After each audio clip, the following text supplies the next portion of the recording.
What's going on, everybody? Welcome to Sector for Nerds, and welcome to another episode of Star Wars The Clone Wars Retro Discussions. Today we are here to talk about Season 4, Episode 7, Darkness on Umbara. And this week, you guys, I didn't come alone. Returning to the channel, my good friend DJ. How you doing? Good, man. Good to be back here, and can't wait to discuss more Star Wars with you. And this is your first episode joining me here in Season 4, so that's pretty exciting. Oh, man, dude, this arc is going to be so exciting to talk about. I can't wait.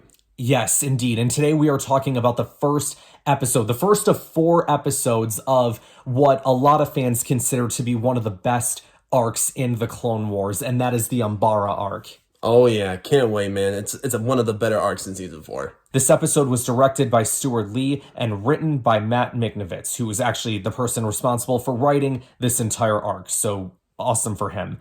The cookie for this episode is the first step towards loyalty is trust. And before I turn it over to Intro Guy, make sure you guys like this video and subscribe to the channel. There's plenty of great content every single week. You guys definitely don't want to miss out on any of it.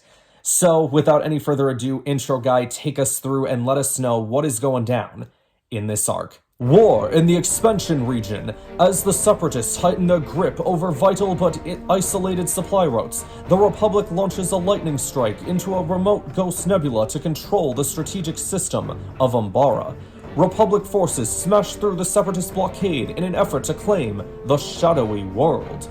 Thank you, Intro Guy. And that was actually something I was going to bring up to you before, too. I feel like them breaking through the blockade could have been like a whole nother episode if they really wanted it to. Oh, yeah, it could have been like the Ryloth series when they started with the space battle and then went to the ground and all that stuff. That's probably why they didn't do that, is because maybe in their minds, like, it would have been too much like Ryloth, you know? So maybe there is something to that for sure.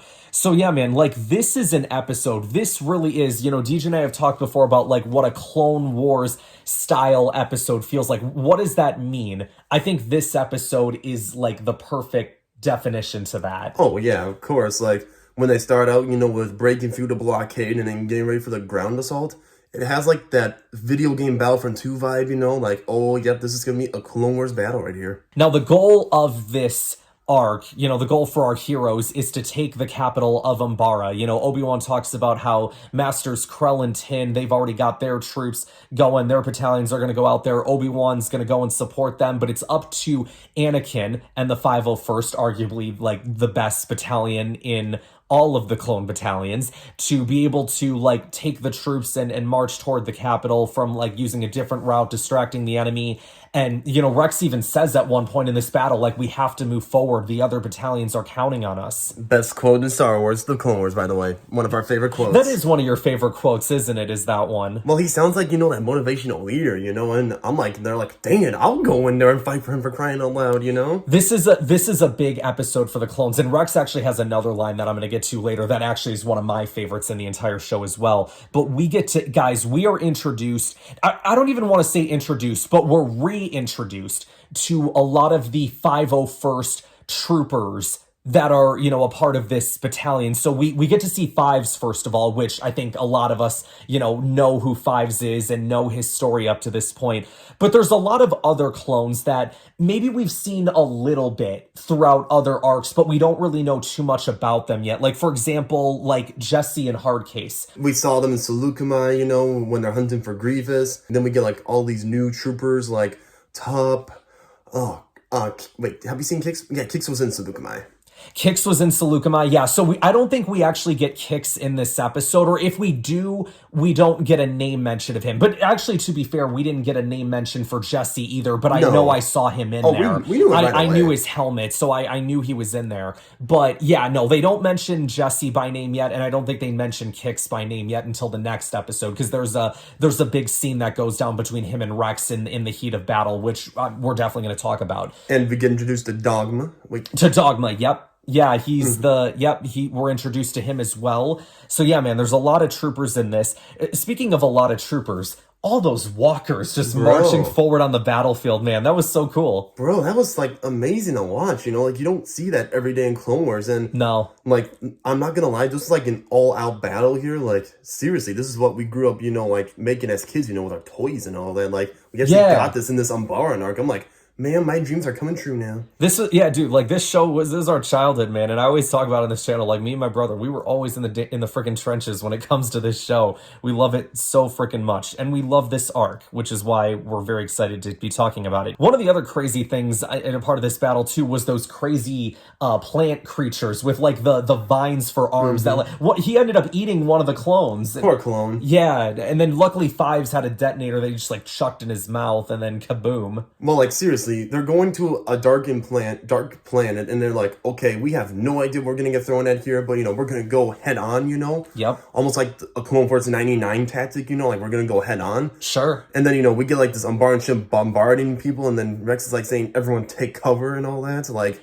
the back and forth, everyone's like saying, I can't even see the enemy. Yep. Tup said, and then everyone's like, they're the shadow people for a reason.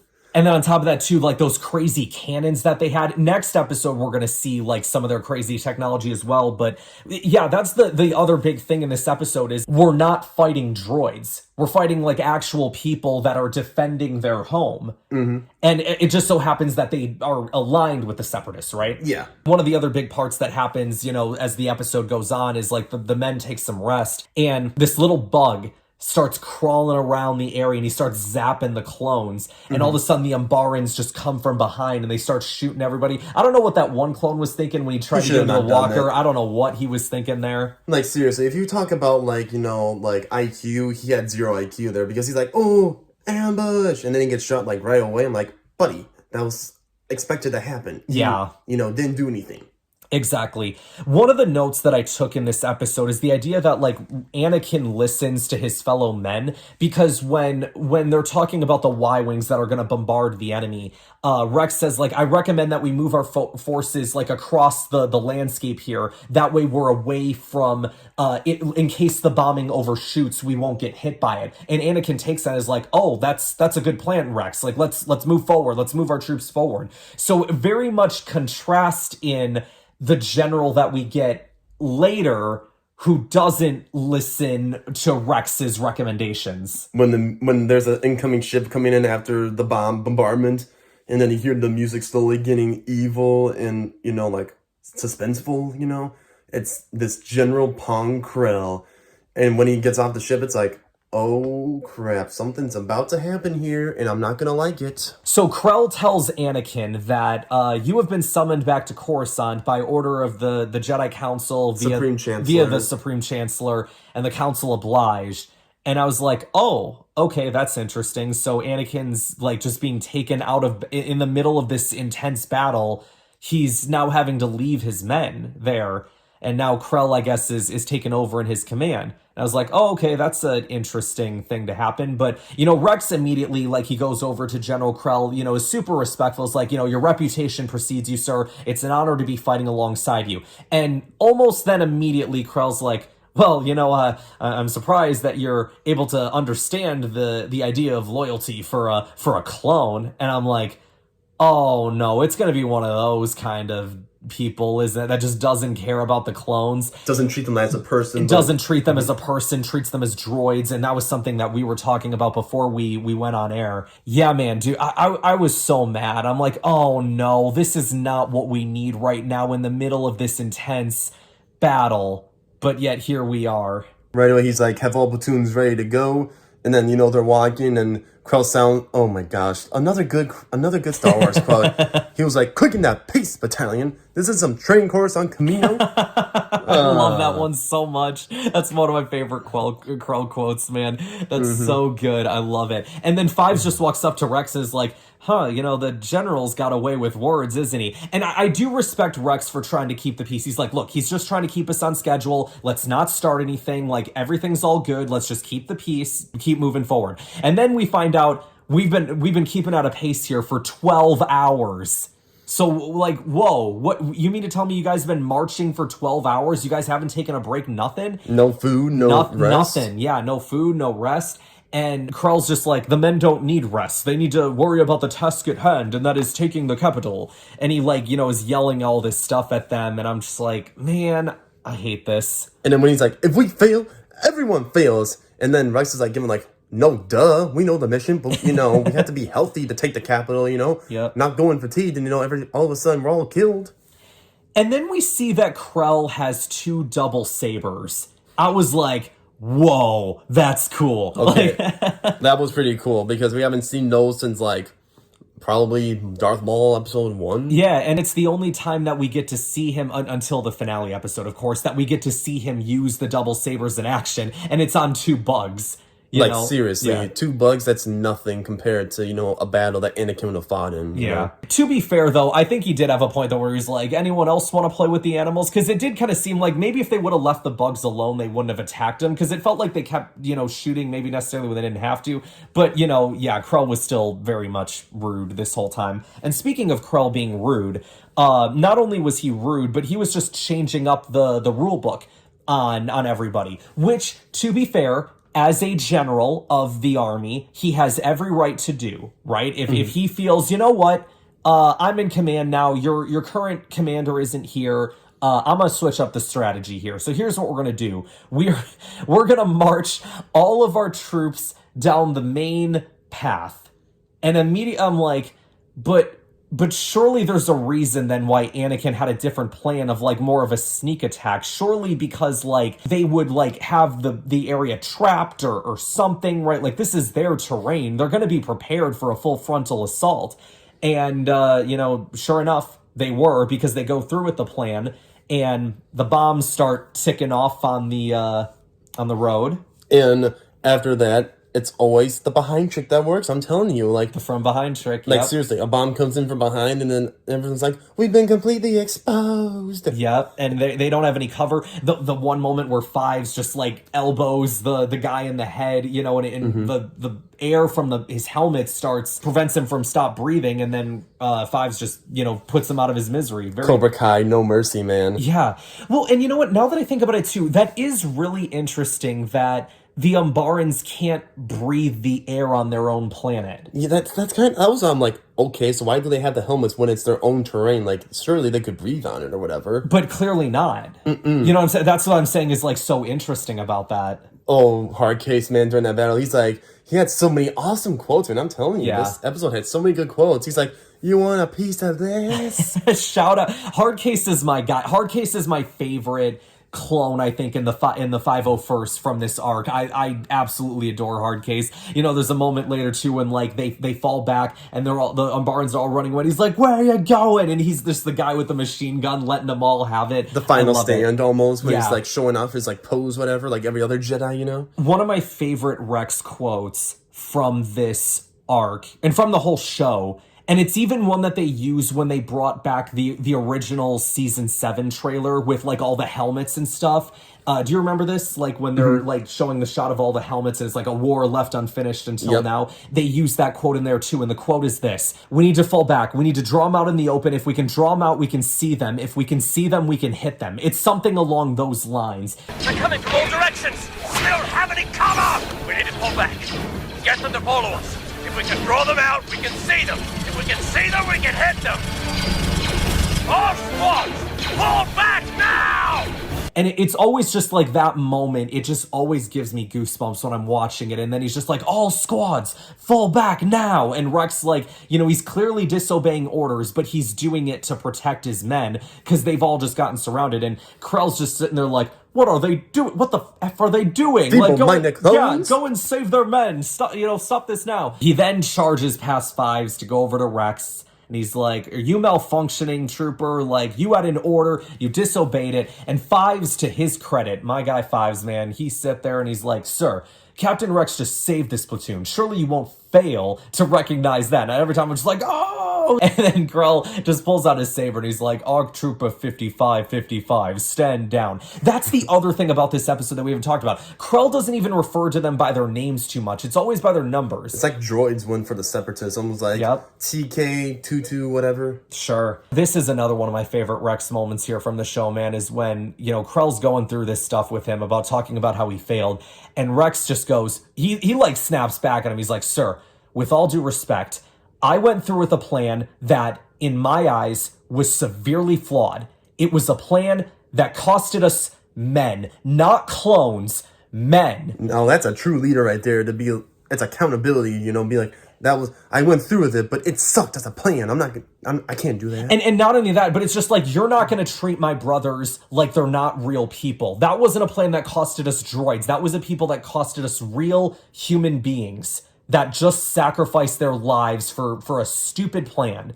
And he said, yes, I have a duty to follow your orders as general, but I also have another duty to protect those men. And they're like quietly playing the clone theme in the background. I'm just like, that just gets me every time. Funny enough, they didn't even get halfway there. I think they got like a tenth of the way there. Yeah, dude, you saw like in that one shot how far away the capital was. It's like they barely even made any progress, I felt like. Mm-hmm. Yeah, man, no, for sure. Sir, if I may address your accusation, I followed your orders, even in the face of a plan that was, in my opinion, severely flawed.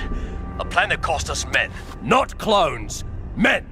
As sure as it is my duty to remain loyal to your command, I also have another duty, to protect those men. There were so many good quotes in there, like, about Rex, too. Like, how about that one hard case quote when he's like, make them eat me? Like, I'm like, that's my guy right there. That's my freaking guy too, man. I love it. I love it so much. Yeah, really the only two, like, 501st peoples that I don't care about in this arc are Tup and Dogma. And we'll get into the two of them as this arc goes on. But Dogma we kind of see early on, just based on this episode.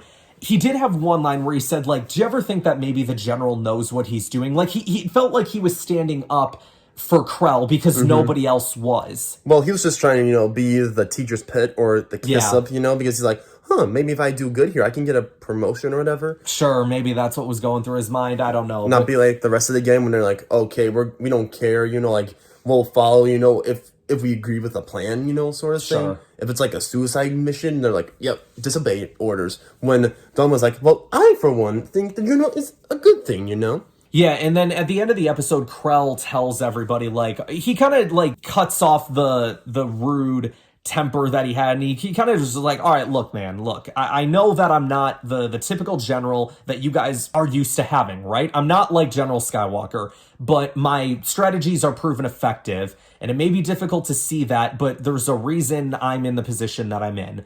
And he's like, look, I commend you for your loyalty, for your men, and it's duly noted, you're dismissed. So he kind of gets like a little bit rude at the end. But then there was like kind of a part of me at the time, like I remember thinking, okay, is he trying to get them killed? Because I felt like their plan was flawed from the start, and we clearly see that. But then here I was kind of like, oh, maybe he's just a different general. Like, I'm not thinking anything else, because obviously with a little bit of foreshadowing, we know what happens to him later. But in the moment, I was like, oh, he's got a different way of going about things. Maybe he knows stuff that we don't see, and later on in this arc, he's going to prove that, right? Like, that was kind of my thoughts of like, okay, maybe there comes a moment where he goes, you guys need to trust me. And then coming out of it, the clones are like, you know what? We were right to trust you. Obviously, that's not what happens. But in the moment, that was kind of what I was thinking. Oh, yeah. And, Krell might have been, like that arrogant, like in-your-face type of general, but who knows, man? Like, maybe Krell just had, like, a tough master or whatever, or maybe he had like a tough upbringing or whatever to be that tough, or... Sure. The episode ends, like, in a really intense moment where, like, the Umbarans plan this counterattack, and they're sitting there like, all right, we gotta hold this position, and it's, like, opens up on this wide shot of the battle. There's this intense music playing, and I remember DJ and I just got done watching the episode. I'm like, dude, what a freaking episode we just watched, man. Like, this one's so good. And the Umbaran arc in general is absolutely amazing. And I feel like each episode gets better and better as the show goes on, as this arc goes on, excuse me. It was a good cliffhanger to get you excited for the next episode and be like, oh crap, are they going to get out of there? Yeah. I was like, all right, are we going to get out of this? Like, what's all going to happen? And then it did kind of make me think about as well. So like, all right, how is this battalion, like, because obviously they've kind of had a little bit of a setback here, right? How is this going to affect what the other battalions are doing, like Obi-Wan and Saesee Tiin? And you had brought up a point before about Saesee Tiin. You want to bring that up? In the briefing, they're like, Master Kenobi was like, Masters Krell and Tiin will help me and support my troops in the south. Funny enough, we never get 1 minute of Tiin on TV. Like, where was he? Was he too busy fighting the Separatists, or did they forget to bring him in or something, or? Yeah, because, like, we see Obi-Wan, like, via hologram several times in this arc, but we never see Tin, so, like, yeah, that was definitely something that was interesting to me, too. I was like, oh, like, surely they would have, you know, kind of like with the Battle of Geonosis, like, even if the Jedi weren't a part of the battle, like, they'd still probably show them at some point, like, via hologram, that they were there. Luminara, in that first Geonosis episode, for example, she was there via hologram, and then in the next episode, we see her in action. Like, surely you would have thought maybe they would have done that with Tin. Clearly not. So yeah, you guys, I think that is going to wrap us up for this episode today. Thank you guys so much for checking out this video. DJ, thank you for joining me as always. Always a pleasure, man. Hope to have you on again soon, and thank you all once again. Be sure to like this video, subscribe to the channel, share this video with others to help support the channel, and I will see you guys next time. Forget it. We have to leave them. We can't just leave them, sir. You don't have a choice. That's an order. You sound like General Krell. Look, Kix, it's more important to save yourself right now. If we survive, you can patch up the wounded later.